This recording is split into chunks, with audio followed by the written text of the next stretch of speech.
এটা হলো মালাক্কা প্রণালী, যেখান দিয়ে পেরোয় বিশ্বের 25% সামুদ্রিক বাণিজ্য। এই রাস্তাটি যুক্ত করে ইন্দোনেশিয়া 700 কিলোমিটার, মালয়েশিয়া 650 কিলোমিটার আর মাত্র 24 কিলোমিটারের একটি অংশ নিয়ে সিঙ্গাপুর। কিন্তু প্রশ্ন হলো, সবচেয়ে বেশি আয় করে কে?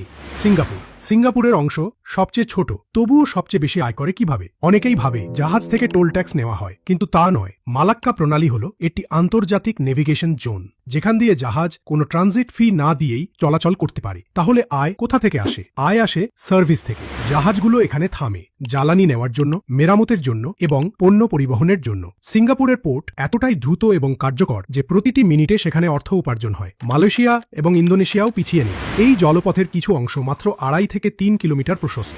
সেখানে বড় জাহাজগুলোর প্রয়োজন হয় স্থানীয় নেভিগেশন পাইলটের। একটি ট্রিপের খরচ $5,000 থেকে $15,000 পর্যন্ত হয়ে থাকে। ফলে ইন্দোনেশিয়া আয় করে প্রায় $3 বিলিয়ন, মালয়েশিয়া প্রায় $7 বিলিয়ন আর সিঙ্গাপুর সর্বোচ্চ $15 বিলিয়ন